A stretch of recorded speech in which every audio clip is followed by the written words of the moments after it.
It's weekly download time. It's weekly download time. It's weekly download time. It's weekly download time. It's weekly download time.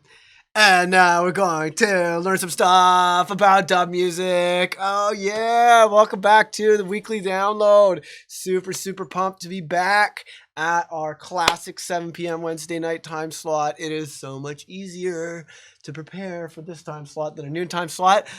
Please welcome to the studio, What's up, Producer Dojo, superstar. Oh yeah.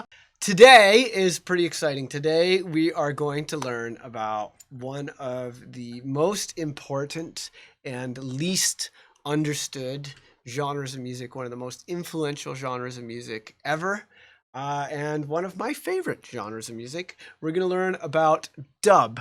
And we're going to learn how dub mixing works and some of the basic principles behind dub mixing and how this classic genre that was created in the late 60s is still relevant today and has a massive bearing on everything that we do as music producers. It's one of the most important things you can ever learn, and it is a lot of fun, and it sounds great, and it will really make you understand a lot about the kind of the origins of the compositional techniques, the origins of the the production techniques that have because that are already a part of your life. So I've prepared this set of notes here. I'm going to go over into this mode. I've prepared this set of notes here that has a whole bunch of reading material for you to check out and a whole bunch of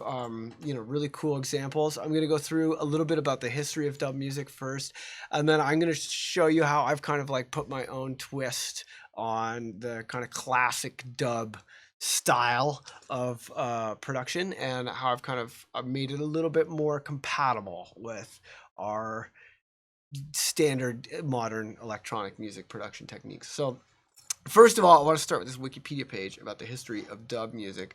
Okay, so dub is a genre of electronic music that grew out of reggae in the late 1960s and 70s and is commonly considered a subgenre, although it is extended far beyond the scope of reggae. The style consists predominantly of partly or completely instrumental remixes of existing recordings, and is achieved by significantly manipulating and reshaping the recordings, usually through the removal of some or all of the vocals. Emphasis on the rhythm section. The stripped down drum and bass track is sometimes referred to as a riddim, and that's where the word riddim, R-I-D-D-I-M, comes from. So American music enthusiasts love to co-opt existing genres of music and use them to name genres of music that have little or nothing to do with the name that they stole. Dubstep is a classic example of that, as is riddim. So the early UK dubstep was basically heavily inspired by dub music and techno. Okay, it borrowed the stripped down drum and bass heavy compositions of dub music, a lot of the delays and kind of like echo chamber sort of mixing style of dub music, and then fused it with electronic techno sorts of influences, drum machines and synthesizers and pattern sequencing, and created a genre of music that kind of grew out of the UK garage scene in the late 90s, early 2000s, and then that kind of got stolen by Americans, and they turned it into aggressive robot ear rape music that we all know and love today. The modern dubstep style was, I guess, kind of most recognizably influenced by acts like Skrillex and Excision. But they were really trying to make a more aggressive, more synth and sound design heavy, more heavy metal influenced version of this UK style of music, dubstep. So after that happened to dubstep, and that became much more popular than the UK style of dubstep, the UK artists started kind of referring to the classic Jamaican / techno influenced genre as riddim. At which point the Americans took rhythm to be their own and made another completely aggressive, completely like heavy metal influenced kind of barbaric caveman version of rhythm.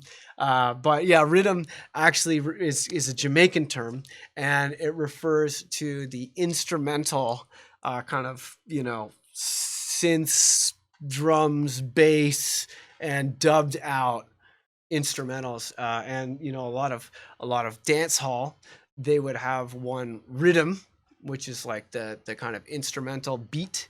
You know, hip hop, you would call that a beat. In Jamaican music, you'd call it a rhythm. And in a lot of dance hall, you'd have like, you know, one of the most famous rhythms is like the slang tang rhythm, uh, which ended up kind of becoming a lot of different songs. You know, there are many different vocals over the same rhythm, because in Jamaica the laws of copyright are a lot more relaxed. So you could have a different vocalist over the exact same backing track and not have to actually, you know, rehire the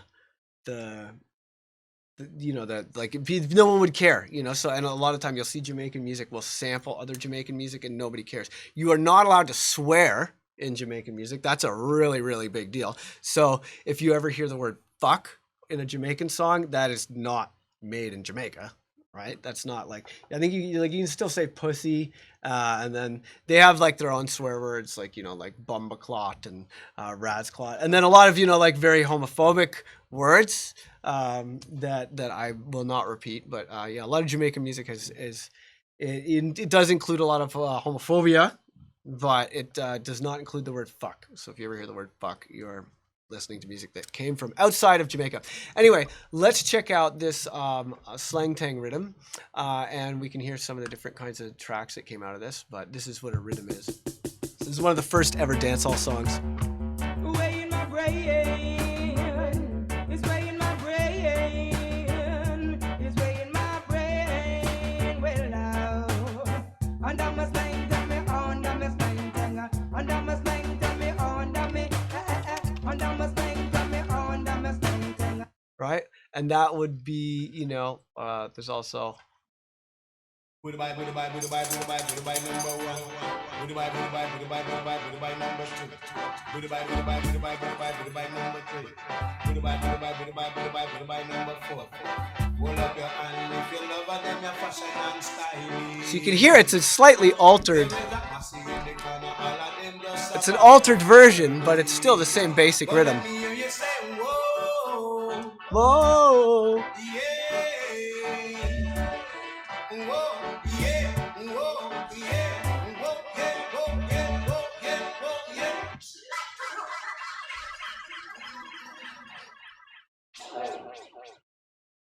Oh yeah. But yes, so you can hear that you know, the basic ingredients are the same, but it's been essentially like a remixed. You know, you can hear someone's hands on the faders of the mixer coming in and out. A lot of the parts are coming out, and a lot of the you know, a lot of the instruments are missing. The beat is missing in weird spots. There's a lot more delays, a lot more reverbs, right? So that you know, that style of remixing is basically where you're remixing the stems of the song. You have like all of the different separate multi-tracks, and you're essentially playing the mixer and bringing the tracks in and out, playing the delays, playing the reverbs, putting a lot of time and attention into the echo, into the spring reverb. A lot of the reverbs would be like a physical spring that you're running the audio signals through a spring, and that's where you get that kind of like boingy, lo-fi sort of a sound, right? So that's really typical of dub production, but a lot of dub music does not necessarily have vocals in it. I was just showing you kind of a few different versions of instrumentals, you know, different versions of that rhythm. I would recommend you check out this documentary, Dub Echoes, and I've linked that in the document here. There's a Dub Echoes documentary, but as well as this history of dub document. And the classic story of the invention of dub is, in 1968, Kingston, Jamaica sound system operator Ruddy Redwood went to Duke Reed's Treasure Isle studio to cut a one-off dub plate. So a dub plate is like a single pressing record, where instead of like making a master and running off like many versions of a record, you get a piece of acetate on metal. It smells like a crayon, and it's basically like there's a metal plate covered in acetate, and the cutting head would cut one copy that you would not make subsequent copies of. And because it was made out of acetate, not vinyl, they would wear out really quickly, right? You get maybe like 50 plays tops out of a dub plate. But this dub plate would allow you to have custom music, right? Custom music that nobody else would have. And that was a big deal for competing with the other sound systems and the other DJs on the island of Jamaica, and specifically in Kingston, because there's only really one major city in Jamaica, and that's Kingston, right? So this underground sound system culture in Jamaica came about like in the late 60s, where basically, I mean, King Tubby, he was actually like an electrical engineer, more than a recording engineer at first. And he was like, he was one of the first people that would like transmute the studio from a kind of like documentary place where the producer was like a technician, like an engineer. They weren't really making any creative decisions, and the studio was really like you jam in your jam space with your band, and then you come to the studio to just record before. But King Tubby, he was like a real scientist. He was a real electrical engineer. So he actually made his own sound systems and his own amplifiers. The amplifiers would have like echoes and stuff in them that a normal amplifier wouldn't. And the sound systems would be really, really big, really loud. And he actually put like LED lights and shit in the sound systems, like in the 60s, right? And that inclusion of LED lights and echoes in the amplifiers and the electrical customization of the sound system really showed the people when they came, the audience members when they came, that not only is their sound system bigger and louder and better than the other sound systems on the island, but the fact that there was lights in the speakers was a visible demonstration that like this shit is custom.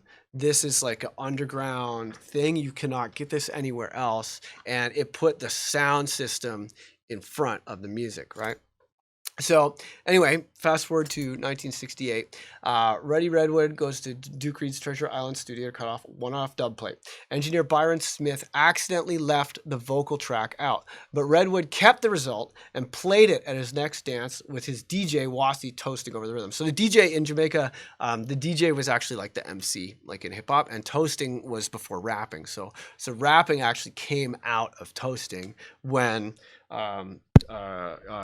Cool Herc, who's his parents are Jamaican, and he went to New York from Jamaica, and he brought like toasting to New York, where it kind of mutated and turned into rapping and became hip hop. So, but yeah, in Jamaica, you'd have like the DJ was the selector, and they would have one turntable and some echoes and shit. And then when they were changing the record, they'd put the echo on and it would like echo. And then while they flip over the record, and then the DJ would introduce it and be like, hey, blah, blah, blah, Ruddy Redwood, big tune coming up, et cetera, et cetera, et cetera. And would like introduce it and kind of rhyme and stuff to make it sound good. Right.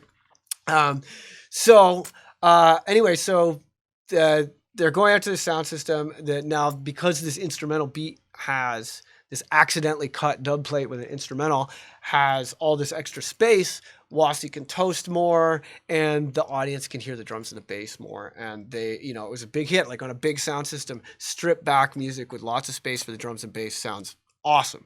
So the audience loved it. The invention was a success, and Ruddy, needed to play the instrumental continuously for a half an hour to an hour that day because people just couldn't get enough. So the next day, Byron Lee, who was witness to this, told King Tubby that they needed to make some more instrumental tracks, as them people loved them, and they dubbed out vocals from "Ain't Too Proud to Beg" by Slim Smith, because King Tubby's innovative approach. The resulting instrumental track was more than just a track without a voice. King Tubby interchanged the vocals and the instrumentals, playing the vocals first, then playing the rhythm, then playing them together. And from this point on, they started to call such tracks versions. Okay, so there's a bit of debate about how that all happened. happened, and they were working with a lot of the kind of like UK equipment from the BBC, because Jamaica used to be a British colony, and then when the British left, they left a lot of the studio equipment there because it was too much to bring back, and they're just like, we'll just get new equipment for England. And then these Jamaicans found themselves with some really high grade studio equipment, and then they had the sound systems, and it was like a competition, because the economy there was fucking terrible, especially when the British left. The economy was in a shambles, and really, music and partying, was one of the few kind of stable things about the economy at the point. So it really kind of, even though the island was essentially like a post-colonial slum, a ghetto, the the sound system culture really took off, and it really put an emphasis with the producer as a creative part of the music, and the sound systems in front, as in front, as opposed to the instrumentalist. So, or the vocalist.